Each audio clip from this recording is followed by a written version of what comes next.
February 1942, Darwin, Australia. When fisherman Leon Farnfield pulled up his nets at dawn, he found something that would make the Royal Australian Navy look like fools. A waterlogged Japanese document that revealed why 23 Allied ships had mysteriously vanished without a single enemy submarine ever being spotted. The Navy had spent months and $180,000 searching with destroyers and expert submariners, finding absolutely nothing, while Japanese subs operated freely just miles offshore. So how did one fisherman with no military training accomplish what an entire naval fleet couldn't, and expose a secret submarine network hiding in plain sight?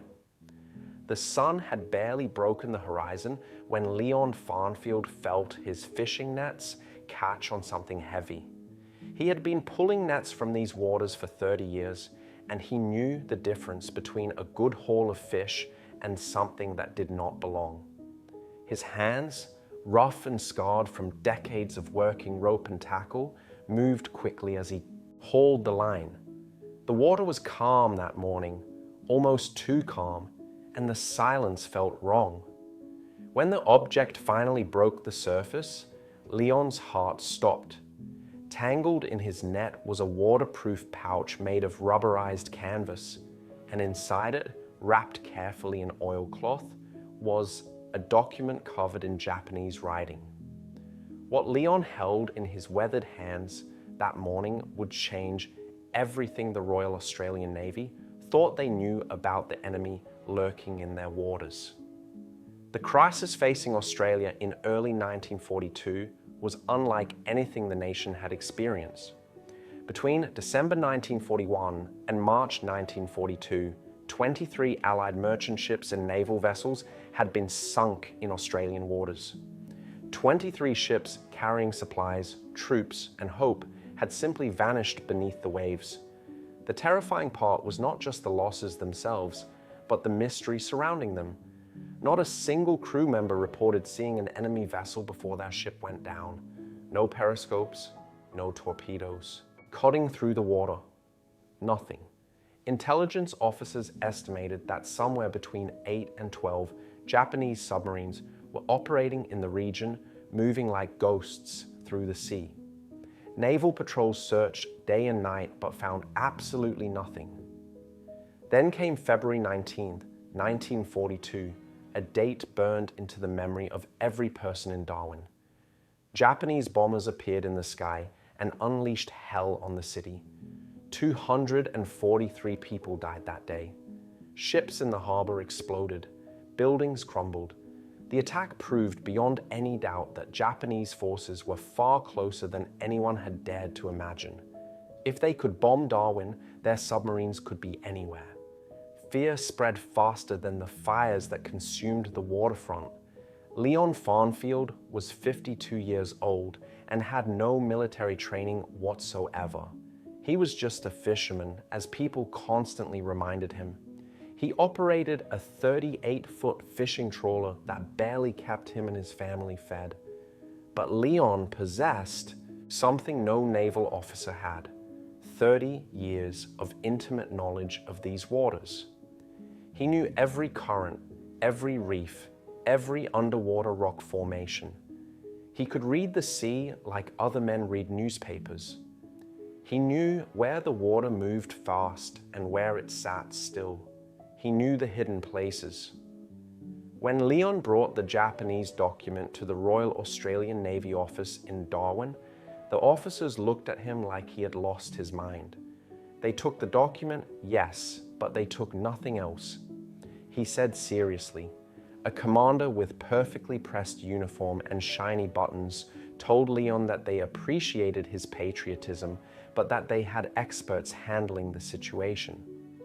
Leon tried to explain that he had seen unusual things in the water, strange movements that did not match normal patterns. The officers smiled politely and showed him the door. He was, after all, just a fisherman. The Navy was trying everything they knew. 14 destroyers and corvettes were deployed in systematic search patterns, cutting back and forth across the sea in precise grids. These were professional warships with trained crews and the best equipment available. They searched for weeks and found nothing. Military intelligence officers analyzed captured Japanese documents, studying submarine routes and operational patterns. But every piece of information they had was outdated, useless. The submarines they were hunting seemed to vanish like smoke. Expert submariners, men who had spent their entire careers studying underwater warfare, insisted they knew exactly where enemy submarines could and could not operate. They examined charts and depth measurements. They calculated and theorized. Their conclusion was absolute. Japanese submarines could not possibly operate close to shore in waters that averaged only 40 to 60 meters deep. It was simply impossible. Submarines needed deep water to hide, to maneuver, to survive. Everyone knew this. It was basic submarine doctrine. But Leon Farnfield knew something else. The Japanese document he had found contained coordinates and tidal information. When he looked at those numbers, he recognized the locations. They were places he had discovered over decades of fishing, places he had never told anyone about because they were his secret fishing spots. Underwater caves, hidden channels, places where the ocean floor dropped away suddenly, or where rock formations created perfect shelter. These were locations that appeared on no naval chart because the official surveys had missed them entirely. Leon's insight was simple but revolutionary. What if the Japanese submarines were not following the rules that experts said they must follow? What if they were hiding in these shallow water spots that everyone believed were impossible? The Navy said submarines needed deep water, but Leon knew the truth about these waters.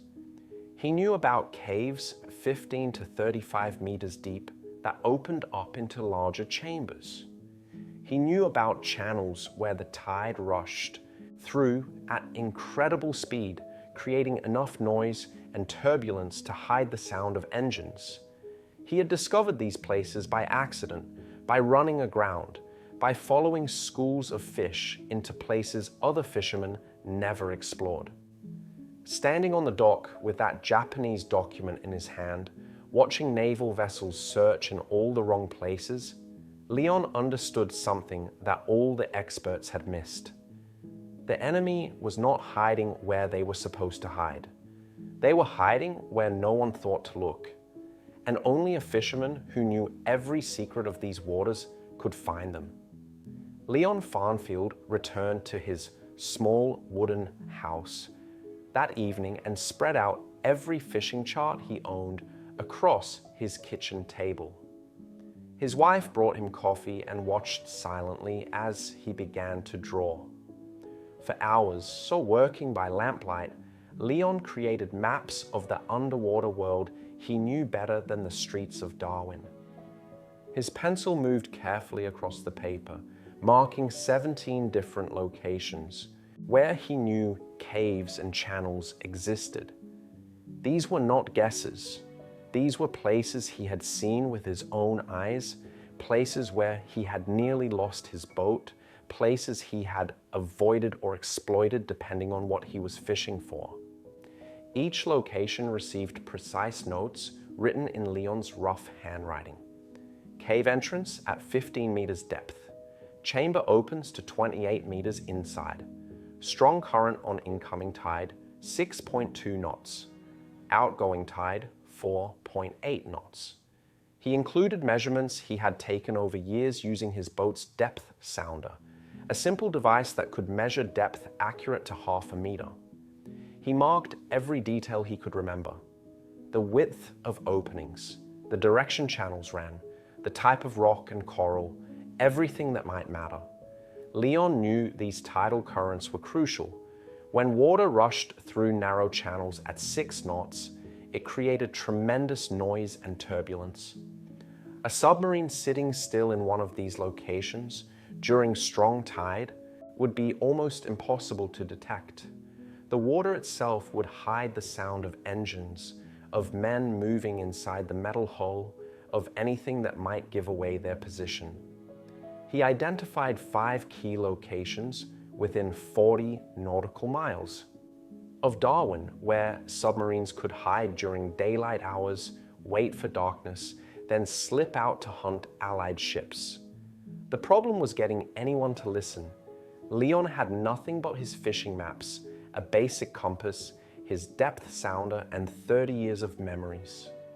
He was not a scientist. He had no fancy equipment. He could not prove his theory without actually checking these locations, and he had no authority to do that. The Navy had already dismissed him once. Going back would likely get him thrown out again, maybe worse. But 23 ships had gone down. 243 people had died in the Darwin bombing. Leon could not stay silent. He found an unlikely ally in Lieutenant James Morrison, a young officer who commanded the local harbor patrol. Morrison was not part of the main Navy command structure. He ran a small operation with limited resources, checking harbors and coastal areas for mines and debris. When Leon approached him with the hand-drawn charts, Morrison did not laugh. He did not dismiss the fisherman as uneducated or unqualified. Instead, he studied the maps carefully, asking questions about tides and depths and distances.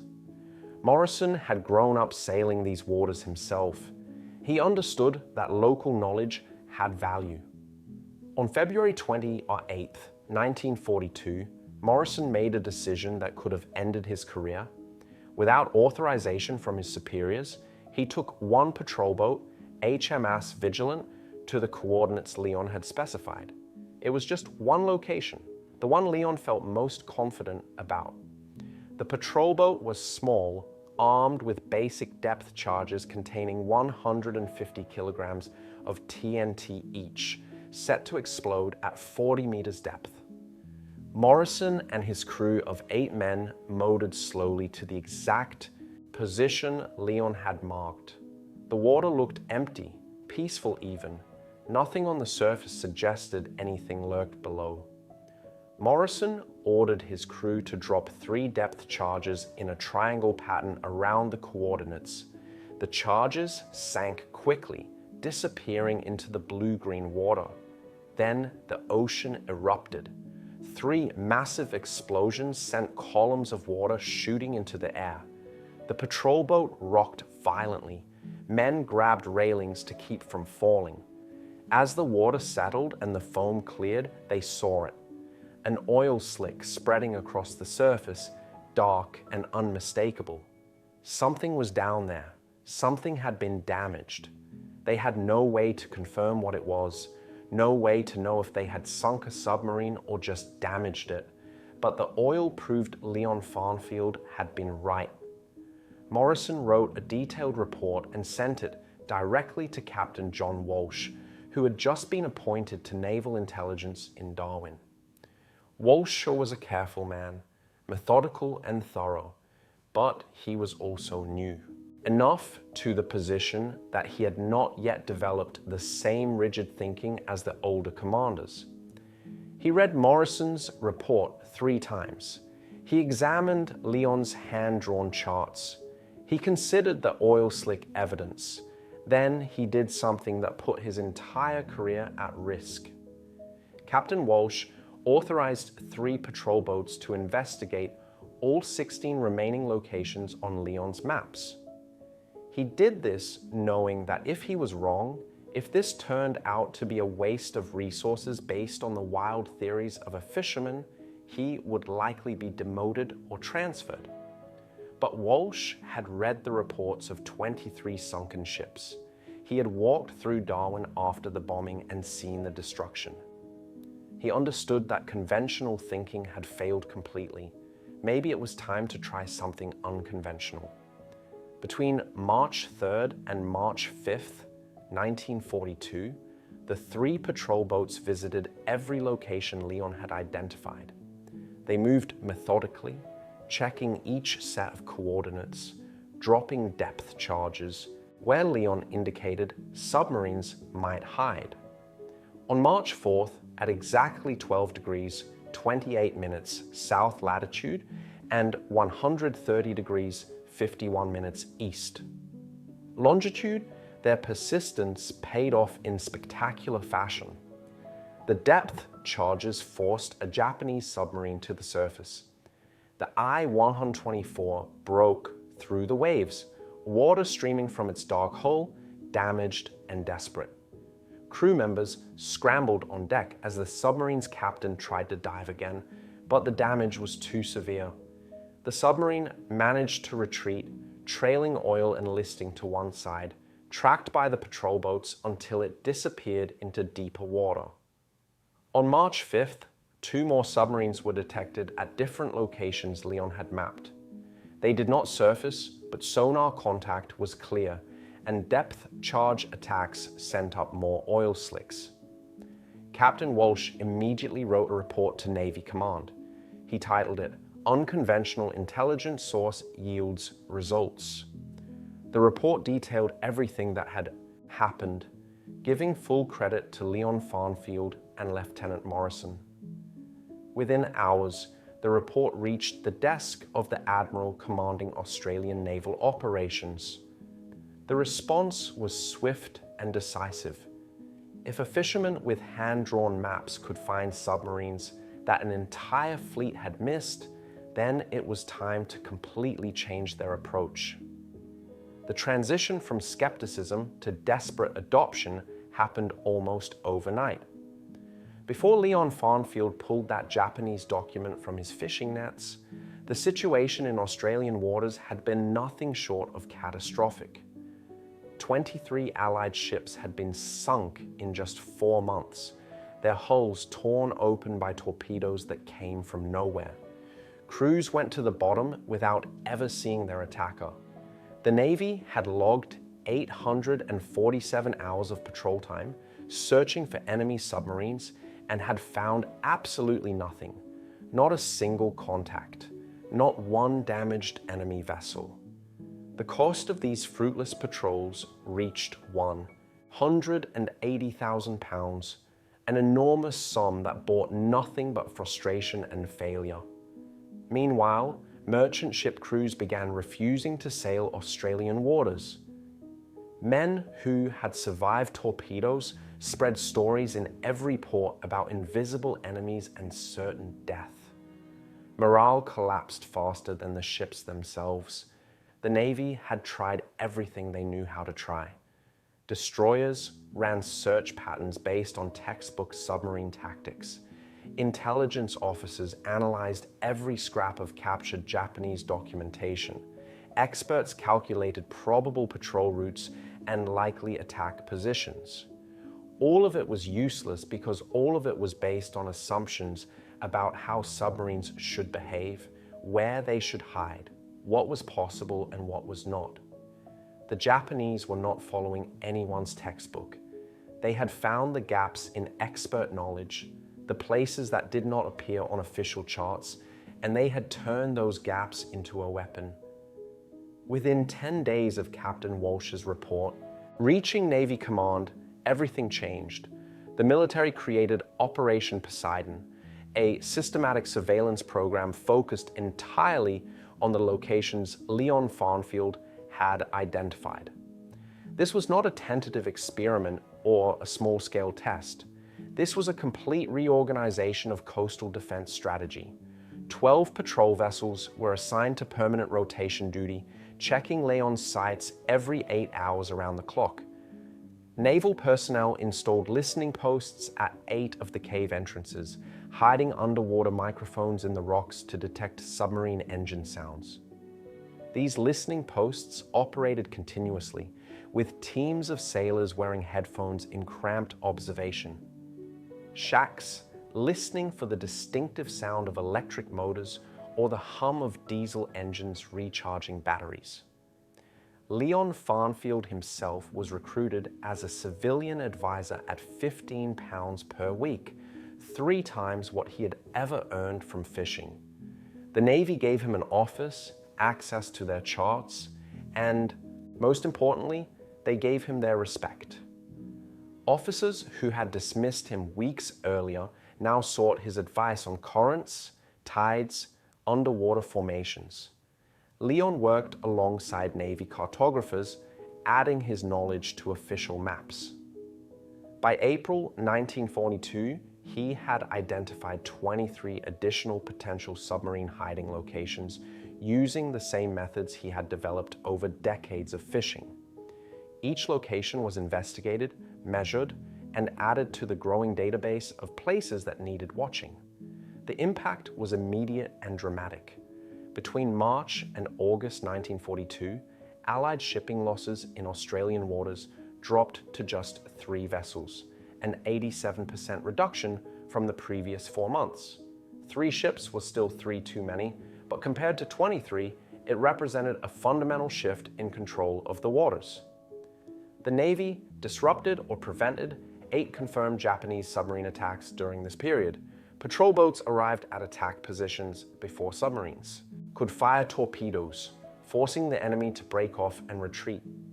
2 Japanese submarines were definitively sunk, the I-124 and I-28, their hulls broken open by depth. Charges dropped at precise locations Leon had identified. 4 more submarines were severely damaged and forced to retreat to bases thousands of miles away for repairs they might never complete. By September 1942, Japanese submarine activity in the Darwin region had been effectively eliminated. The waters that had been a hunting ground for enemy vessels became a dangerous trap. Submarines that had operated freely now faced constant surveillance and immediate attack if detected. The hunters had become the hunted, and they knew it. The Japanese were not stupid. Their naval intelligence officers studied the pattern of attacks on their submarines and realized quickly that their hiding spots had been compromised. By June 1942, orders went out to all submarine commanders operating near Australia. They were to abandon the shallow coastal caves and channels. It was simply too dangerous to continue using them. Submarines were forced to operate much further from shore, 80 to 120 nautical miles out, in deeper water where they were harder to trap, but also much less effective. This change increased transit time significantly. Submarines that could previously hide 20 miles from shipping lanes now had to travel 4 or 5 times that distance. They spent more time moving and less time hunting. Their fuel efficiency dropped. Their operational effectiveness was reduced by an estimated 40%. Many submarines shifted their focus entirely, moving away from the Darwin region to deeper waters off eastern Australia, where they hoped the same trap had not been set. Some stopped operating in Australian waters altogether, reassigned to other areas of the Pacific where they might have better success.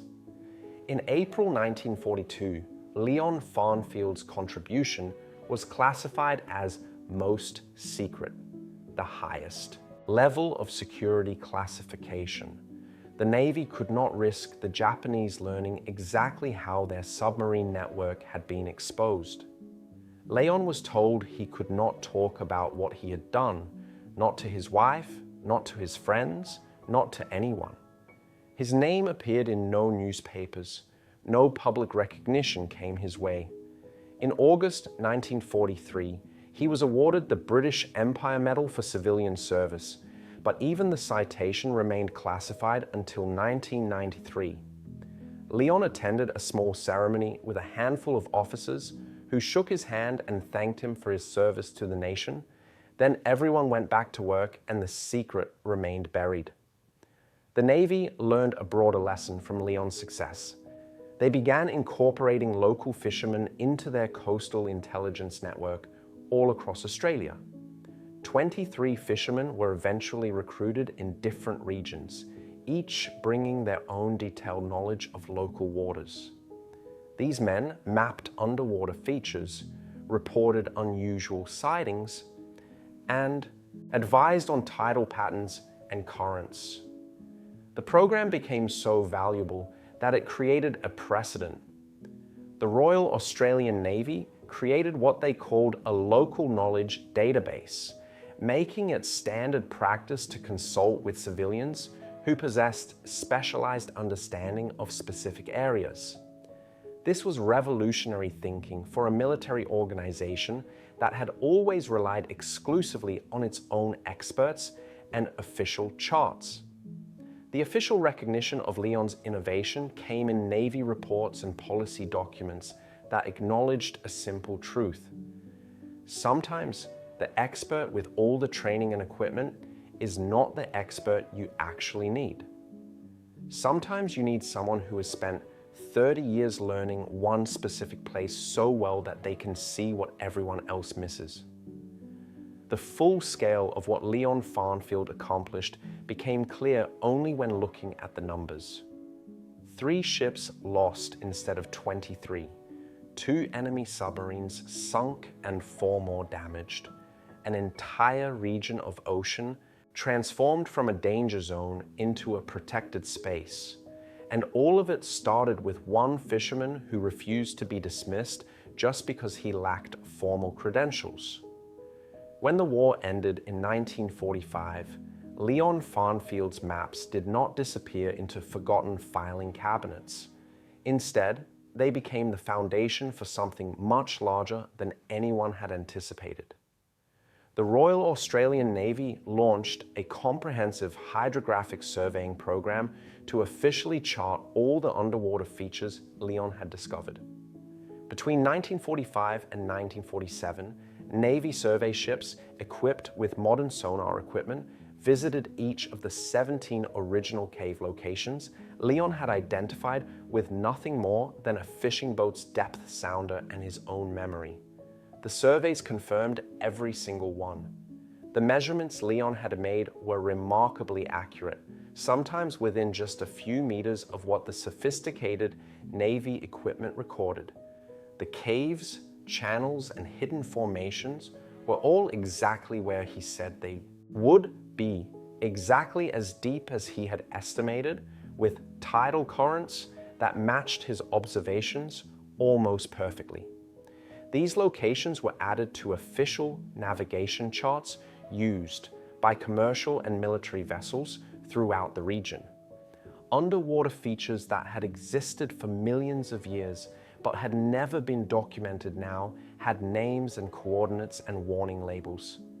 The mapping technique Leon had developed, combining direct observation with careful measurement and decades of accumulated experience, became a model for how the Navy approached coastal surveying going forward. They realized that official surveys conducted from large ships moving through deep water had missed countless important features in shallow coastal areas. The solution was to consult with the people who actually worked in those areas every day. In 1946, the Royal Australian Navy formalized what Leon had started by creating official regulations for civilian expert consultation. These regulations required Navy planners to seek input from local fishermen, pearl divers, harbor pilots, and anyone else with specialized knowledge of specific coastal regions before conducting operations in unfamiliar waters. This was a dramatic shift in military thinking. For centuries, navies around the world had operated on the assumption that their own officers and charts contained all necessary knowledge. Leon Farnfield had proven that assumption dangerously wrong. The concept evolved over the following decades into what modern intelligence services call human terrain mapping, the systematic collection and organization of local knowledge that cannot be obtained through satellites, sonar, or any other technical means. Leon himself returned to fishing after the war ended. He went back to his 38-foot trawler and his nets and his quiet life on the water. The Navy offered him a permanent civilian position, but Leon declined. He had done what needed to be done, and now he wanted to return to the life he knew and loved. He fished the same waters where he had found that Japanese document, casting his nets in the early morning hours, watching the sun rise over an ocean that was finally at peace. Other fishermen knew something important had happened during the war, that Leon had somehow been involved, but he never spoke about it. The classification remained in effect. The secret stayed locked away. Leon Farnfield died in 1968 at the age of 78. His funeral was attended by family, friends, and a few retired naval officers who knew what he had accomplished but still could not speak openly about it. His obituary in the local newspaper described him simply as a fisherman who had lived his entire life in Darwin. There was no mention of submarines, no mention of the lives he had saved, no mention of how one man's knowledge had changed the course of the war in Australian waters. Leon went to his grave unable to tell his own story, bound by secrecy even in death. 25 years later, in 1993, the Australian government declassified thousands of World War II documents, including the files related to Operation Poseidon and Leon Farnfield's contribution. Historians reading through these newly available records were stunned. Here was a story of extraordinary impact that had been completely unknown to the public. Newspapers ran articles about the fishermen who had outsmarted the Japanese Navy. The Darwin Maritime Museum requested and received Leon's original hand-drawn charts and his British Empire Medal from his surviving family members. These items now sit in a display case where visitors can see the simple pencil drawings that located an entire submarine network. The maps look crude compared to modern charts, but their accuracy and detail reveal the work of someone who truly understood the ocean. The legacy of what Leon accomplished extends far beyond those museum displays. Modern navies worldwide now maintain extensive databases of local maritime knowledge. These databases contain information gathered from fishermen, divers, coastal residents, and anyone else who spends significant time on or near the water.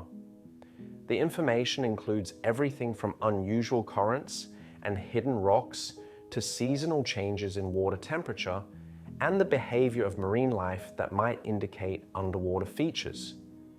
This knowledge is indexed, cross-referenced, and made available to military planners conducting operations in coastal regions.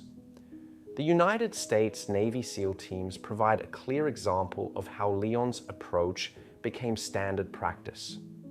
Before conducting coastal operations in Iraq, Afghanistan, and the Philippines, SEAL teams routinely consulted with local fishermen to gather intelligence about tides, currents, underwater obstacles, and the best routes to approach shorelines. These consultations were documented in after-action reports and credited with preventing numerous casualties and mission failures. What Leon had done instinctively in 1942 became formal doctrine by the early 21st century.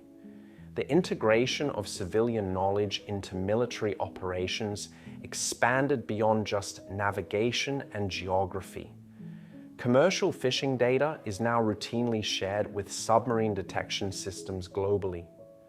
Modern navies realize that fishermen encounter submarines far more often than military vessels do, simply because there are thousands of fishing boats operating in areas where submarines might hide or transit.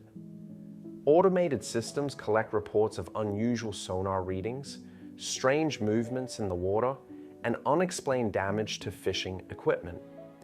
This data feeds into detection networks that track submarine activity across entire oceans. 47 countries now maintain formal civilian military intelligence partnerships based on the principle Leon demonstrated. Local knowledge is recognized as a critical intelligence resource that cannot be replaced by technology alone. Satellites can photograph the surface of the ocean, but they cannot see underwater caves. Sonar can map the ocean floor, but it cannot predict how tidal currents will behave in narrow channels. Sophisticated computer models can analyze submarine tactics, but they cannot account for the creative adaptations enemies might make. Human beings who know a specific place intimately possess knowledge that no amount of technology can fully replicate. The broader conclusion that emerges from Leon Farnfield's story is both simple and profound. Innovation often comes from outside established expertise, especially from people who possess different knowledge frameworks than the recognized experts. The naval officers searching for submarines knew everything about submarine warfare according to doctrine and theory, but Leon knew the actual physical territory where the war was being fought. His framework was practical and specific rather than theoretical and general. Both types of knowledge had value, but in this particular situation, Leon's knowledge was the key that unlocked the problem. Institutional resistance to unconventional sources remains a constant challenge even today. Organizations naturally trust their own experts and establish procedures. Listening to outsiders, especially those without formal credentials, feels risky and uncomfortable. The naval officers who initially dismissed Leon were not stupid or incompetent.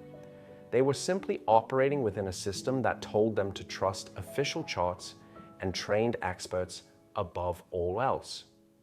That system had worked for centuries, but it failed when faced with an enemy who exploited its blind spots. The most effective solutions combine specialist expertise with local, practical knowledge. Neither alone is sufficient. The Navy needed both its trained submariners and Leon's intimate knowledge of coastal waters. The key was recognizing when expert knowledge had limitations and being willing to incorporate other forms of understanding. This lesson applies far beyond military operations. In medicine, engineering, environmental conservation, and countless other fields, the combination of specialist training and local practical knowledge consistently produces better outcomes than either approach alone. Sometimes the most sophisticated problem requires the simplest solution, and the simplest solution often comes from someone who actually knows the territory. Leon Farnfield did not have sonar, satellites, advanced degrees, or naval training. He had 30 years of fishing the same waters, paying attention to details others ignored, learning through direct experience what the ocean could and could not do. That was enough to accomplish what an entire fleet could not. That was enough to change the course of a war, and that was enough to create a legacy that continues shaping how military and intelligence organizations operate more than 80 years later. The expert on paper is not always the expert you actually need. Sometimes you just need to ask someone who knows,